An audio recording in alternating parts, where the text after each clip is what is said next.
Primeramente, como generalidades en el estudio de la patología tiroidea, se estudian los nódulos. Es decir, tiene que existir la presencia de un nódulo que lleve a la consulta al paciente, donde sí, tenemos que tener en cuenta varios puntos, ¿verdad? Los nódulos solitarios son más probablemente neoplásicos de que múltiples. Por ejemplo, si en un examen el médico palpa la tiroides o ya hace una ecografía y es un nódulo único, entonces eso es más probable de que sea neoplásico. Si es múltiple, es más probable que sea un bocio, ¿verdad? Entonces, después nos dice, los nódulos en jóvenes son más posiblemente neoplásicos que los nódulos en los mayores. O sea, si es un paciente joven también que tiene nódulos, eso es más probable de que sea neoplásico de que si es un paciente adulto mayor, ¿verdad? Los nódulos en hombres son posiblemente neoplásicos en mayor porcentaje que en mujeres. O sea, en tiroides, la mayoría de las patologías de tiroides son más comunes en el sexo femenino. Por eso es que si es un varón y hay un nódulo, eso es probablemente que sea maligno. Eso es lo que nos dice, ¿verdad? Ahora, una historia de radiación a cabeza y cuello se asocia con mayor incidencia de carcinoma de tiroides. O sea, si hay una historia, por ejemplo, el paciente tuvo un linfoma y se tuvo que hacer una radioterapia y eso afectó cabeza y cuello, entonces ahí eso nos dice que eso se asocia con mayor probabilidad de carcinoma de tiroides. Y luego ustedes también van a leer en el informe de una ecografía muchas veces que dice, por ejemplo, los nódulos son calientes o los nódulos son fríos, ¿verdad? Entonces, los nódulos que captan yodo calientes son más posiblemente benignos que malignos, ¿verdad? Si dice caliente. Entonces, si hablamos de generalidades también, el nódulo solitario en los Estados Unidos tiene una incidencia de 1 al 10%. A su vez, la relación mujer-hombre es 4:1, o sea, es 4 veces más frecuente en el sexo femenino todo lo que es patología tiroidea. Y esto puede a su vez ser hiperplasia, quistes, tiroiditis, neoplasias benignas como el adenoma o bien que sea un adenocarcinoma, ¿verdad? Un carcinoma exclusivamente, ¿verdad? Donde esto se vuelve a subclasificar en varios tipos. La relación adenoma-carcinoma es 10:1. 1% o menos de los nódulos son carcinomas. A su vez, nosotros vamos a estudiar lo más frecuente. Hoy día, la OMS clasifica en millones de tipos de tumores de tiroides. O sea, esto es, digamos, estamos viendo así como la punta del iceberg, lo más frecuente, lo que tienen que manejar, ¿verdad? Ahora, si quieren hacer cirugía de cabeza y cuello, ahí si quieren hacer, si quieren ser oncólogos, patólogos, ahí tienen que manejar. Porque tiroides es súper extenso, ¿verdad? Entonces, como vemos ahí, los benignos vamos a estudiar al adenoma folicular. Los malignos vamos a estudiar los más frecuentes. El carcinoma papilar, que es la neoplasia más frecuente de la tiroides, que representa 75-85%. El carcinoma folicular, que representa 10 a 20%. El anaplásico, que es menos del 5% o indiferenciado. Y el medular, que representa el 5% aproximadamente. Entonces vamos a empezar con el adenoma. El adenoma generalmente es un tumor encapsulado, benigno, de diferenciación folicular, o sea, muestra folículos. Por supuesto, no va a ser esos folículos así perfectos como vemos en la tiroides normal, sino que pueden ser de patrón macro o microfolicular. Esto ya no entra también en el examen de laboratorio. Tiroides, creo que le había comunicado a Taisa que va a quedar para la segunda etapa. Entra hasta lo que se dé esta semana, que son 2 patologías de piel. Hasta ahí entra en la parcial. Ya está la lista en el laboratorio. La lista, sí, ya coloqué el sábado, colocamos. Con la doctora Maca estuvimos ya colocando la lista de lo que van a ser. Entonces tiroides ya no entra. Tiroides va a quedar para la segunda etapa. Sí, de la práctica. No, este entra. Para la parcial entra, de la teórica. Tiroides entra. En la práctica lo que no entra tiroides. Porque en tiroides hay más 4 láminas para la práctica. Y no queremos que les confunda con tiroiditis, Hashimoto y bocio. Entonces, queda nomás para la segunda. No sé si hicimos bien. Creo que sí, ¿verdad? Sí. Es algo parecido, que incluye un informe de nódulos por una ecografía. Es muy parecido, solo que es un término exclusivo que se usa para tiroides.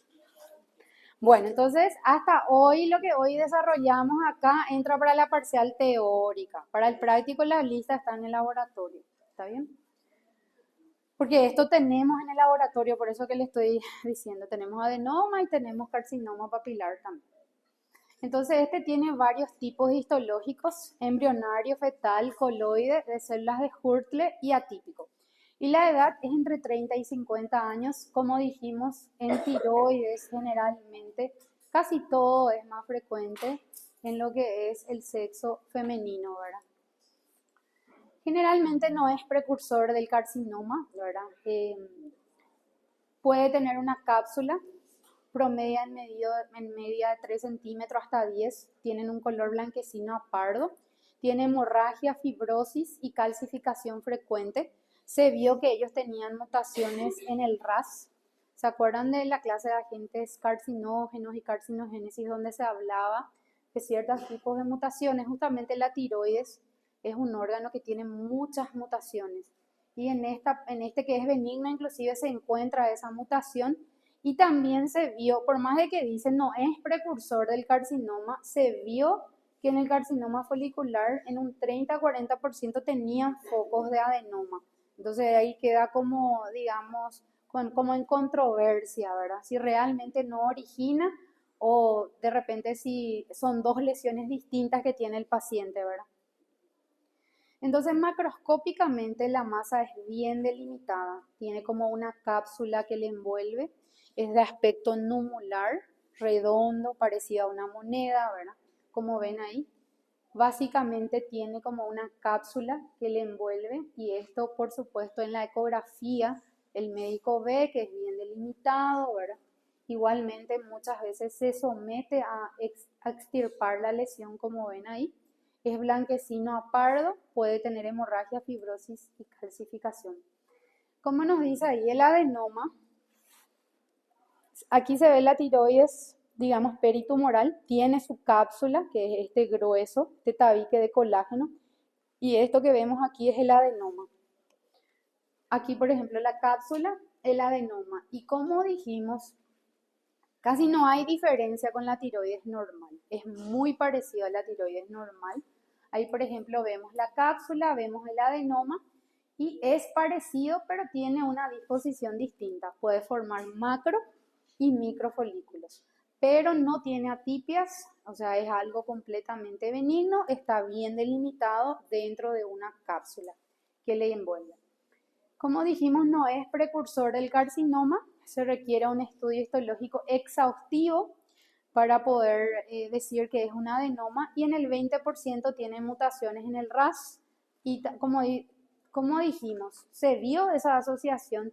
Si será que se convierte en carcinoma folicular realmente o son dos lesiones independientes que está en controversia, ¿verdad? Lo cierto es que el adenoma, como ven ahí, es de aspecto bien delimitado, redondeado, como vemos aquí.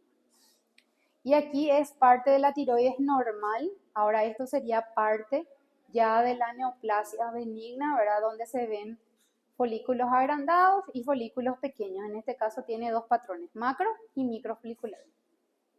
Esto sería una metaplasia de células de Hurtle que puede llegar a realizar estas células que tienen el citoplasma eosinófilo rosa, se llaman células de Hurtle, que puede llegar a tener. Después tenemos las neoplasias malignas, donde vamos a empezar hablando del carcinoma papilar.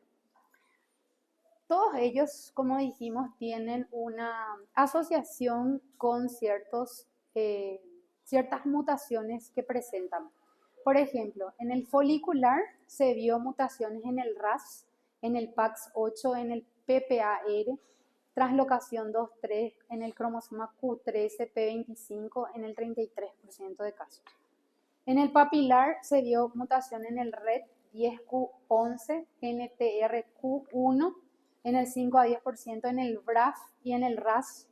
Y en el medular también inclusive se vio en 95% de casos familiares con lo que se llama neoplasia endocrina múltiple, donde el paciente tiene otras neoplasias en otras ubicaciones. Entonces vamos a empezar hablando del papilar. El papilar es el más común de las neoplasias de tiroides y lo primero que tienen que pensar si tienen algún paciente con probable neoplasia de tiroides, lo primero que van a pensar es que sea papilar. Por la frecuencia, 75-80%. La edad pueden ser jóvenes, 20 años, 50 años.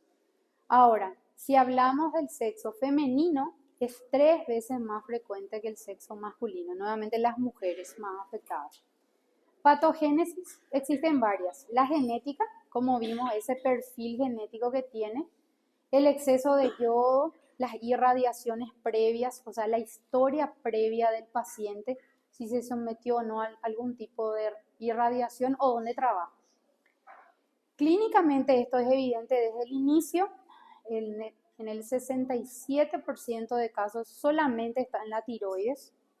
Ahora puede que esté en tiroides y en ganglios cervicales en un 13% de casos y solo en 20% de casos solo en ganglios sin que esté en la tiroides. Porque existen, por ejemplo, tiroides sublingual y ahí está la neoplasia y solamente se detecta en el ganglio, ¿verdad? Lo malo es que esto frecuentemente hace metástasis a ganglios cervicales. En el 25% puede haber extensión a otros tejidos y generalmente inicia en ganglios. Que invada por vía hematógena es rara, pero puede ocurrir. Y si hace metástasis a distancia, aquí están los órganos más comprometidos, ¿verdad? Lo que es pulmón, sistema nervioso y tejido óseo. Entonces el carcinoma papilar, macroscópicamente en la tiroides vamos a ver esas proyecciones que parecen patita de araña, que son las papilas. Que si se acuerdan del capítulo de neoplasias, habíamos hablado que justamente según la arquitectura puede formar unas ramificaciones que son llamadas papilas, que es este caso. Esto también es otra forma de presentación. Esto que vemos aquí de bordes irregulares de color blanquecino es la neoplasia. Y él tiene ciertas características histopatológicas que nos permiten determinar y decir que esto es papilar. En tiroides no es que se tiene mucho en cuenta la atipia, el pleomorfismo. ¿Se acuerdan que en todas las neoplasias era más de un nucleolo evidente, ¿verdad? Justamente en papilar tiene otras reglas. Como por ejemplo, cada una de estas imágenes que aquí está representado es un resumen y vamos a desglosar. Arquitectura papilar. Generalmente tiene un tallo fibroso y vascular, de donde salen estas proyecciones que ven ahí, que son las papilas. Entonces, arquitectura papilar. Tienen también lo que es el núcleo de aspecto claro. ¿Esto qué color tenía que ser por histología? Bien basófilo, ¿verdad? Sin embargo, el núcleo es de aspecto claro y se le llama núcleos en ojos desnudos o de la huérfana Anie. Exactamente, no es un dibujito de mi época, pero es un dibujito animado que estuvo en Estados Unidos y en Brasil. Como ven ahí, está en Brasil, está en portugués. Pueden buscarle, ¿verdad? Vidrio esmerilado o ojos de Orphan Annie le llaman, ¿verdad? Y es el mismo, es lo mismo que se usa aquí y se usa en los Estados Unidos. Pues le voy a mostrar el de los Estados Unidos, que es esto. En realidad es medio tétrico, ¿verdad? Medio asustador, es tanto Annie y su perro, ¿verdad? Porque tenía un perro, la huérfana Annie, Y los dos no tienen el iris, ¿verdad? Por eso le dicen núcleos en ojos desnudos o de la huérfana Anya. Y básicamente las papilas, como ven aquí, y como ven aquí está en inglés lo mismo, ¿verdad? El núcleo queda vacío, ¿verdad? Y por eso lo compara con el ojo de la huérfana Anya. Entonces, hasta ahí tenemos dos criterios. Arquitectura en forma de papilas. Papilas son, a ver, una forma que ustedes recuerden, es como un árbol del cual van saliendo como unas hojas, ¿verdad? Y a eso es que le llama estructura papilar. Ahora, esas hojas o ese tallo fibroso y vascular está revestido por células cúbicas al igual que la tiroides, solo que esas células cúbicas tienen el núcleo de color blanquecino, ¿verdad? Que es lo que le llaman los ojos de la huérfana Anya, ¿verdad? También hay invaginaciones en la membrana, se ve como una doble capa, ¿verdad? Dentro de la célula, que es otro de los cambios histopatológicos que se observan en el papilar. Y también grietas en la membrana, o sea, hacen como si fuese un grano de café, una septación, ¿verdad? O grietas en la membrana que puede estar presente también, ¿verdad? Como ven ahí. Y los cuerpos de Samoma, que son calcificaciones concéntricas que pueden estar presentes en el carcinoma papilar de tiroides. No es patognomónico el cuerpo de Samoma. Esto también vamos a ver en tumores serosos del ovario y en meningiomas samomatosos, que se llaman así en tumores del sistema nervioso que vamos a ver más adelante. Entonces, la arquitectura es clásica, ¿verdad? Un tallo fibroso y vascular, del cual van partiendo unas ramificaciones que serían esto que parece como las ramas de un arbolito. Y esto está revestido por los núcleos desnudos o ojos desnudos de la huérfana Anya. También podemos encontrar los cuerpos de Samoma. Y como dijimos, las grietas en la membrana que le permite dividir como si fuese un grano de café. Entonces esos son los cambios histopatológicos clásicos del carcinoma papilar. Este sería el eje fibroso del cual van saliendo las ramas, como si fuese la rama de un arbolito, y esto está revestido por esas células cúbicas que tienen ese núcleo de aspecto claro. Y justamente aquí también da para ver esos núcleos de aspecto claro. Ahora, extensión extratiroidea, como dijimos, se ve en un cuarto de casos. Metástasis a ganglios cervicales puede llegar a ocurrir, que es lo más frecuente que haga metástasis a los ganglios. En jóvenes son quísticos o microquísticos, generalmente cuando afecta la vía hematógena, es raro. Y como dijimos, si afecta, puede afectar pulmón, hueso y sistema nervioso. El pronóstico es excelente por más de que es maligno. Generalmente esto es extirpado y se le hace un seguimiento al paciente, ¿verdad?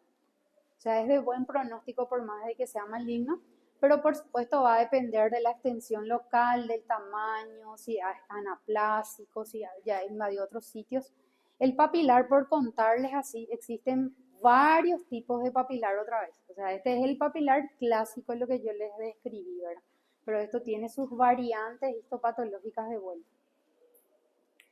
El carcinoma folicular representa el 10 a 20%, que es una neoplasia puramente folicular, sin elementos papilares, sin elementos de células de Hurtle o anaplásicos que invadan la cápsula y los vasos. Relativamente es raro, es el tumor más difícil para nosotros diagnosticar, el folicular, y después le van a ver por qué. Esto es en mayores de 40 años y si hablamos de la frecuencia, nuevamente las mujeres 3 veces más frecuente que los varones. Incidencia mayor en zonas de bocio endémico. Esto puede ser un nódulo palpable, puede que debute con masas en pulmones o fracturas patológicas. Y hay dos formas de presentación, el mínimamente invasivo y el extensamente invasivo. Entonces, como vemos aquí, esto sería una parte de la tiroides donde vemos la lesión, que es esto que vemos aquí, que parece como un anilito. Hasta parece bien delimitado, ¿verdad? Y como aquí vemos, nos dice, tiroides normal, cápsula y carcinoma folicular. ¿Por qué esto es difícil de diagnosticar? Porque como dijimos, en tiroides no es que nosotros vemos células atípicas, pleomorfismo, ¿verdad? O sea, no cumple esos criterios como cumplía el fenotipo o retrato de la célula maligna. Y como ven ahí, si yo les pregunto, ¿las células son atípicas? Me van a decir, no me parece atípica, ¿verdad? No me parece muy irregular. Entonces, eso no es un criterio y como dice ahí, es una neoplasia puramente folicular. Ahora, ¿cuál es el criterio para hacer el diagnóstico del folicular? Y uno es esto que estamos viendo, que invada la cápsula, o sea, aquel patrón folicular que invada la cápsula y que invada vasos sanguíneos es lo que me va a permitir decir que es un carcinoma folicular. Por eso es muy difícil, porque tenemos que mirar detalladamente todas las láminas y certificar de que haya una invasión de la cápsula y que haya una invasión de los vasos. Aquí, por ejemplo, se ve en blanco y negro, justamente, ¿verdad? Esta es la cápsula. Y esto que vemos aquí es el patrón folicular que se va metiendo. Entonces ahí tenemos un criterio que es invasión capsular. Ahora esto que vemos aquí es un vaso y dentro del vaso está el émbolo tumoral, ¿verdad? Entonces esos son los dos criterios para hacer el diagnóstico del carcinoma folicular, sobre todo si es mínimamente invasivo. Si es extensamente invasivo es más fácil de diagnosticar. Entonces aquí, por ejemplo, vemos el patrón folicular, ¿verdad? Las células, como dijimos, no son muy atípicas ni nada de eso, sino que esto está dentro del vaso, como vemos aquí. Aquí, como nos dice, infiltración neoplásica del vaso y de la cápsula, o sea, está invadiendo tanto un vaso como también una cápsula. Y justamente aquí nos muestra la luz del vaso y el tumor por dentro, ¿verdad? Aquí nos muestra el epitelio del endotelio, que es simple plano, y por dentro el émbolo tumoral. Entonces esto tiene mayor incidencia en zonas de bocio endémico. Hay una tendencia también de hacer metástasis hematógenas, especialmente muchos pacientes debutan con fractura patológica, como ven ahí se rompe ya el hueso, ¿verdad? También afectan a los pulmones y al hígado. Ahora, el mínimamente invasivo, que es el que estuvimos hablando, debe tener una invasión capsular, o sea, debe invadir la cápsula y también debe invadir los vasos. Y aún así la sobrevida es buena, 85% en 10 años. Eso es muy bueno, porque cuando entremos en neoplasias gástricas, por ejemplo, vamos a ver que la sobrevida es del 20% a los 5 años, por ejemplo. O de páncreas del 5% a los 5 años. Entonces esto tiene una buena sobrevida, ¿verdad? 85% es bueno. Ahora, el que es extensamente invasivo no tiene más cápsula. O sea, esto que veíamos aquí era la cápsula y esto fue completamente invadido por la neoplasia. Entonces, para nosotros es más fácil de identificar cuando es extensamente invasivo. Entonces, el mínimamente invasivo hasta tiene como una cápsula, puede recordarnos un adenoma, ¿verdad? Debe tener invasión capsular y vascular para llegar al diagnóstico y su sobrevida es buena. Ahora, el folicular, el que es extensamente invasivo, ya no tiene esa cápsula, tiene una extensa invasión y hace metástasis a pulmón, huesos, exclusivamente hombros, esternón, cráneo, hueso ilíaco. El aspecto es más diferenciado y su sobrevida cae al 45% a los 10 años. Entonces, ellos más frecuentemente hacen metástasis a hueso y pulmón y su sobrevida es del 45% a los 10 años. Después nos falta hablar del carcinoma medular. El carcinoma medular deriva de las células C. ¿Se acuerdan de las células C que secretaban calcitonina? Entonces, ese es el origen, ¿verdad? 5% de sobrevida. Deriva de la célula C, representa el 5% y tiene dos formas de presentación. Esporádica, que se origina solo, o bien familiar, donde esto hace parte de un trastorno que se llama neoplasia endocrina múltiple tipo 2, donde el paciente puede tener una patología que se llama feocromocitoma, que es una neoplasia también, hiperplasia o un adenoma paratiroideo. La edad promedio es de 50 años, ya sea familiar, puede ocurrir antes, 20 años o menos. Y si hablamos del sexo femenino o masculino, generalmente es un poquito más frecuente en el sexo femenino, 1,51. Entonces vamos a hablar de los dos tipos, la esporádica y la familiar. La esporádica es el 80%, generalmente el paciente tiene más de 50 años, son mujeres, es un tumor como vemos aquí de color blanquecino, infiltrante, mal delimitado y que hace metástasis a pulmón, hígado y hueso. Aquí de cerca la neoplasia, el color normal de la tiroides es este color parduzco. Ahora esto que vemos de color amarillo blanquecino es la neoplasia, que prácticamente está ocupando la mitad de la tiroides. Ahora el caso familiar puede ocurrir en pacientes más jóvenes. Hay una hiperplasia de células C, son tumores también blanquecinos, sólidos, multicéntricos y hace parte de lo que es la neoplasia endocrina múltiple, donde tiene otras neoplasias asociadas, como un feocromocitoma, una hiperplasia o adenocarcinoma de la paratiroides. Como vemos aquí es una masa que ocupa casi la totalidad de la tiroides, es heterogéneo de aspecto sólido quístico. Aquí vemos otra neoplasia que ocupa casi toda la tiroides, aquí inclusive prácticamente toda la tiroides comprometida. Y este en el caso de una neoplasia multifocal que ya ni parece tiroides, ¿verdad? En cuanto a la histología, vamos a ver ciertos cambios en especial, como aquí nos dice.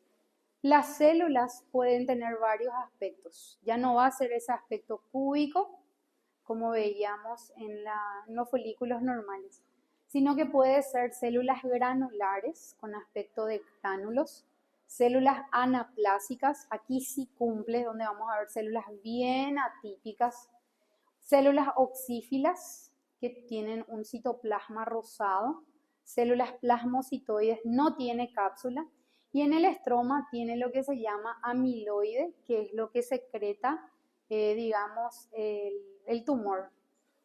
Ahora, la invasión también va a ser directa. Entonces, esta primera imagen que aquí está disminuida, esto que vemos de color rosa sería la amiloide. Y todas estas células que vemos aquí, algunas fusiformes, alargadas, redondas, todas estas células atípicas que vamos viendo, que vamos identificando, son las células malignas. En este caso, esto se puede pedir una tinción especial que se llama rojo Congo, que nos va a permitir, ahí les voy a mostrar en un ratito, identificar. Entonces, esto que vemos es la proteína, el amiloide, este material eosinofílico, y en el medio del cual vemos esas células, ¿verdad? Lo que les dije, el rojo Congo es la sustancia amiloide que nos permite teñir a esta proteína, que es el amiloide, y que nos permite hacer el diagnóstico de carcinoma medular de la tiroides. Justamente aquí dice rojo Congo para amiloide, y con eso certificar que se trata de un carcinoma medular. Aquí nos dice el rojo Congo permite ver la célula C y la presencia de calcitonina. Y aquí básicamente vamos viendo las células atípicas que dijimos que pueden tener diferentes morfologías de granular, plasmocitoide, oxífila, etc. Ahora, el medular, como dijimos, no es encapsulado. Las células tienen varias formas de presentación, desde granular, clara, plasmocitoide, anaplásica, inclusive. Invaden directamente, hacen metástasis a pulmón, hígado y hueso. Ellos también pueden hacer síndromes, como secreta calcitonina, esto puede llegar a secretar otras sustancias o ser un gatillo para que secrete hormonas y hacer, por ejemplo, un síndrome carcinoide, un síndrome de Cushing un hiperparatiroidismo o hipertensión. La sobrevida también es buena, es del 75% a los 5 años. Y aquí hay varias formas de presentación, ¿verdad? Como hipertensión, como hiperparatiroidismo, como síndrome de Cushing, como síndrome carcinoide. El síndrome carcinoide se caracteriza también por presentar esas caras rojas, ¿verdad? O esas estriaciones múltiples. O el famoso Cushing, ¿verdad? Que le describían como la cara de luna llena, la guifa de búfalo, ¿verdad? La obesidad central. Entonces, son formas clínicas que puede llegar a presentarse el carcinoma medular. Ahora, el anaplásico o indiferenciado es 10% de los cánceres de tiroides. También es más en mujeres, pero son mujeres añosas, más de 60 años. Son muy agresivos, el pronóstico es pobre, crece rápidamente, es común en zonas de bocio endémico, no tiene tampoco una cápsula. Usualmente infiltra estructuras adyacentes o a distancia en el momento en que se diagnostica y se origina del epitelio folicular. Su sobrevida a los 5 años es el 10%. Pueden invadir músculos, hacer ronquera, disfagia o disnea. Es altamente agresivo, es usualmente fatal. Si hablamos de mujer, varón, también esto es 4 veces más frecuente en mujeres. Puede que tenga historia larga de bocio o que tenga un antecedente de algún tumor en la tiroides. Por ejemplo, ya tuvo una neoplasia en tiroides, se extirpó un lóbulo y digamos del otro lóbulo que quedó nace, ¿verdad? La neoplasia. Destruye estructuras tisulares, disfagia, disnea. También la sobrevida a los 5 años del 10%. Como ven ahí, es una masa carnosa de gran tamaño, ya no parece tiroides, ¿verdad? Básicamente pierde la histoarquitectura, aquí más bien se ve una masa blanquecina, ¿verdad? Bien tumoral, bien neoplásica. Y tiene varios cambios histopatológicos que vamos a ir identificando. Primeramente, como dice ahí, las células son fusiformes y alargadas, parece sarcoma, ¿verdad? Que ya, como ustedes estudiaron en sarcoma, células fusiformes o fusocelulares. Restos necróticos que también pueden estar presentes, restos de tejidos necróticos, nido de células fusiformes atípicas. También las células atípicas pueden mostrar como varios núcleos, ser multinucleadas. El fondo es necrótico, el fondo es ese fondo rosa clásico de necrosis. Macrófagos también pueden estar presentes, linfocitos atípicos también pueden estar presentes. Y como ven aquí, las células son fusiformes, parecidas a las sarcomatosas y las anaplásicas, que aquí básicamente vamos a ver las anaplásicas. Si ustedes miran esta parte, ¿se parecen algo a la tiroides?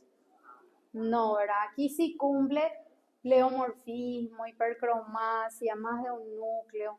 Eso sí cumple otra vez. Y eso, si nosotros vemos y analizamos cómo era el carcinoma papilar, cómo era el folicular, cada uno tenía algo peculiar. O bien, cómo era el medular, que teníamos que buscar amiloide, ¿verdad? Sin embargo, aquí lo que se ve son células fusiformes parecidas al sarcoma y toda esta parte es lo que le llaman células anaplásicas. Si ustedes van acercando, van a ir viendo mitosis atípicas, células monstruosas. Miren, aquí tiene 5 núcleos. O sea, son bien atípicas. Y aquí, como ven, esas células atípicas ya van invadiendo incluso el músculo, ¿verdad? El tejido muscular. Bueno, en tiroides se hace, a pesar de hacer la ecografía, también generalmente se hace lo que se llama PAF, que es la punción con aguja fina, donde nos permite en realidad ubicarnos ante qué patología podríamos estar, ¿verdad? Antes de la cirugía. Y aquí se usa una clasificación que se llama clasificación de Bethesda. La clasificación de Bethesda se usa en varios tipos de patologías y uno de ellos es tiroides, ¿verdad? Donde, por ejemplo, al punzar un probable nódulo, el 1 es insatisfactorio. Es decir, nosotros decimos no diagnóstico inadecuada porque, por ejemplo, es una citología insuficiente. Normalmente tenemos que ver por lo menos 6 grupos de células foliculares. Y si nosotros no vemos 6 grupos, vemos por ejemplo 2 grupos y vemos mucha sangre, entonces eso no nos permite dar el diagnóstico, ¿verdad? Por eso el 1 es insuficiente. El 2, y ustedes van a leer también alguna vez seguro un informe de un paciente que se hizo un PAF, ¿verdad? De tiroides. El 2 significa que es benigno, ¿verdad? Incluye nódulos, que de donde se pueden ver, por lo menos ya vemos 6 grupos, ¿verdad? De células, y vemos que tiene coloide, ¿verdad? O vemos que hay patrón macrofolicular, patrón hiperplásico, podemos ver inflamación, por ejemplo, sospechar una tiroiditis de Hashimoto, o sospechar una enfermedad granulomatosa, una tiroiditis granulomatosa que vamos a ver a vuelta del receso. Entonces, esto sería el benigno, ¿verdad? O es un bocio, o es una tiroiditis, ¿verdad? Algo benigno, ¿verdad? Ahora, el tipo 3, 4 y 5 ya está en lo que es un riesgo intermedio, ¿verdad? Donde nosotros miramos, por ejemplo, y vemos cierta atipia, cierto patrón, algunas células están irregulares, ¿verdad? Tienen algún contorno, algo que nos llame la atención, pero no puede cerrarnos ni para papilar ni para folicular, entonces eso se le llama atipia de significado indeterminado. O sea, ya vemos una atipia. Y con eso muchos médicos ya deciden mejor retirar, ¿verdad? Por más de que después en la biopsia sea solamente un adenoma, por ejemplo. Ahora, el grado 4 ya es sospechosa de neoplasia folicular, donde se ven nódulos microfoliculares, células de Hurtle, pero esto nosotros no podemos confirmar con una punción, porque recuerden que para carcinoma folicular es invasión capsular y invasión de vasos, y eso no vamos a ver con una punción. Pero ya se ven ciertos cambios. O sospechosa de malignidad papilar, por ejemplo, ya se ven algunas estructuras, por ejemplo, algunos núcleos que tienen ese aspecto desnudo, algunos núcleos que tienen como si fuese esa división en granos de café, entonces ya es sospechoso. Y el de alto, o sea, el que ya confirma, es donde vemos muchas estructuras ya que nos llevan a pensar en un papilar, en un medular o en un linfoma, donde ya se ven bien atípicas las células, ¿verdad? O ciertos cambios ya bien llamativos. Entonces, esta es una clasificación utilizada que es el sistema de Bethesda, que es para poder controlar, ¿verdad?, la punción con aguja fina que nos envían a nosotros y le damos un probable informe antes de la cirugía. Entonces, para eso se usa. Y hasta ahí es neoplasias de tiroides.